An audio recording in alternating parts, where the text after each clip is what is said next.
Привет, друзья! Меня зовут Дмитрий, и вы на канале Дмитриев сад.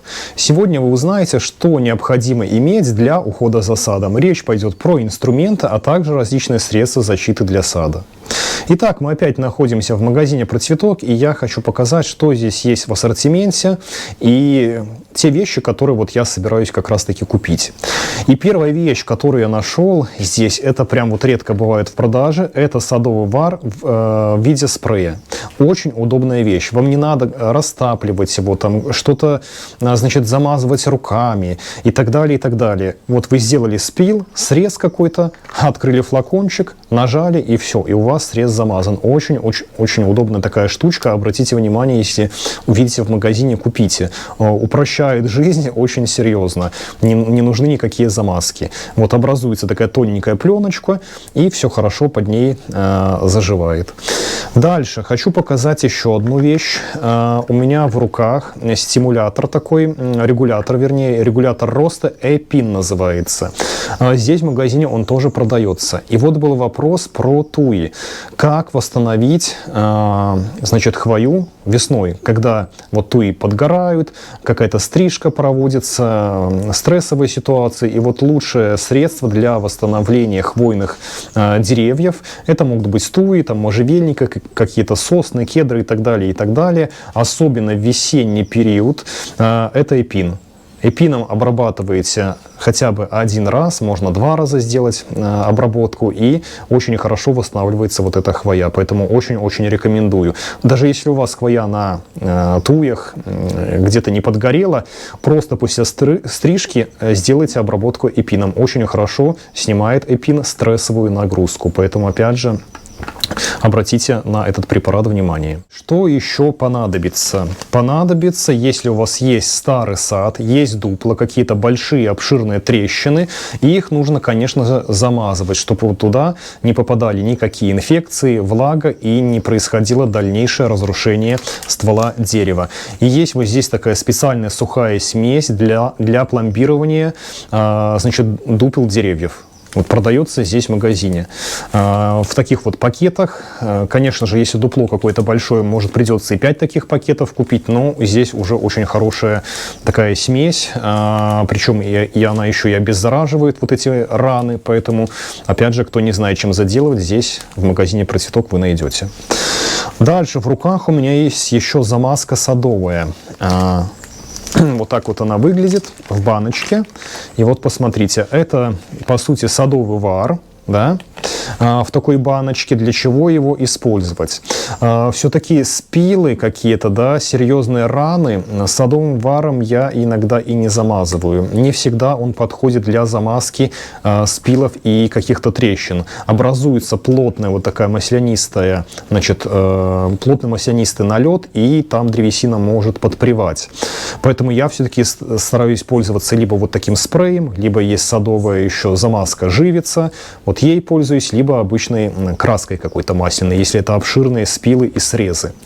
Вот, кстати, обширные такие спилы, срезы большие, в диаметре там больше 5 сантиметров, их никакими замазками не замазывают. Берите обычную краску масляную, половую, и замазывайте вот эти раны.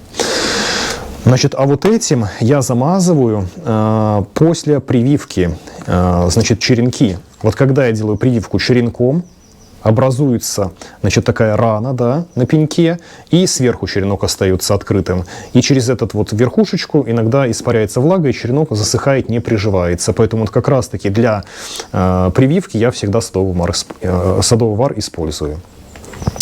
Дальше, еще одна вещь. Обязательно после обрезки сада в весенний период вот эти раны большие, крупные, да и маленькие, все нужно обеззараживать.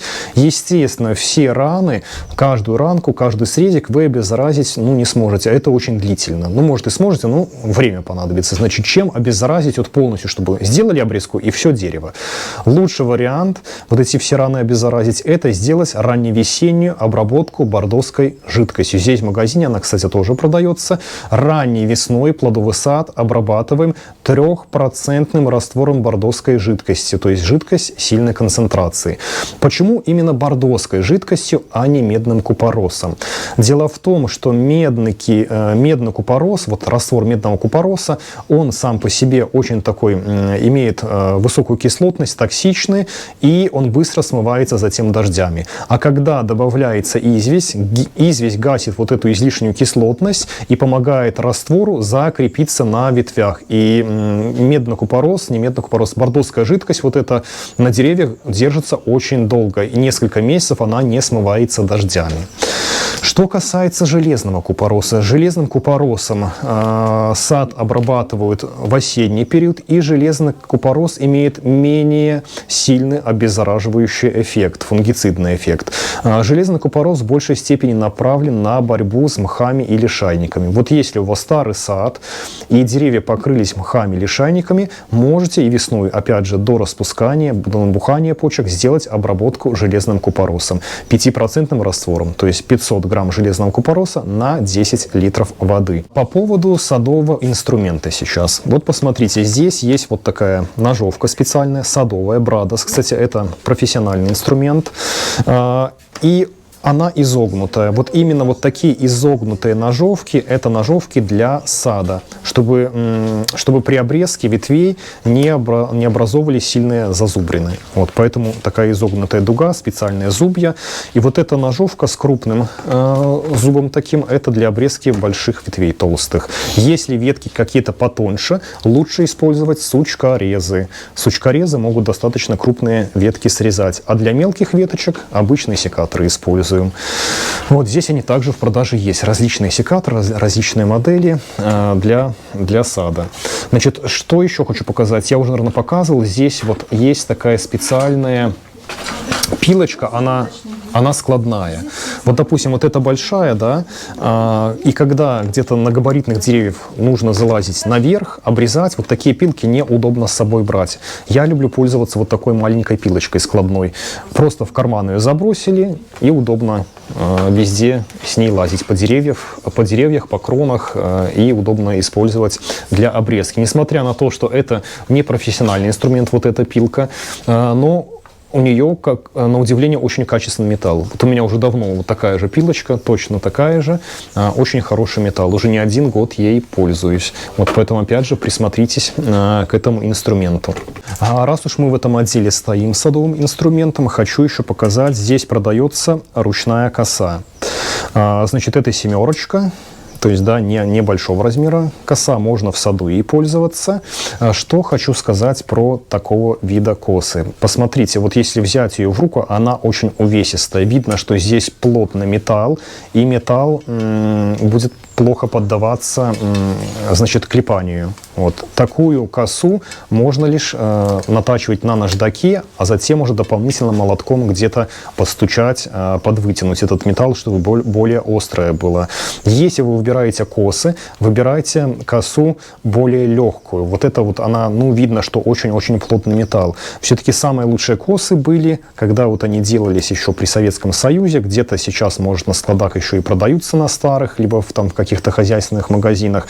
Но современные вот эти косы, они предназначены вначале под обработку наждаком, а только затем уже молотком их можно доводить до ума. И металл здесь достаточно плотный. Поэтому, если нет наждака, такие косы, ну, молотком вы не наклепаете. Очень-очень такой серьезный здесь металл. Ну, вот такие товары мы рассмотрели в этом магазине. Конечно же, здесь есть и множество удобрений, и фунгицидов, но их применение более подробно, все это буду рассказывать уже ближе к весеннему сезону. Конечно же, и показывать.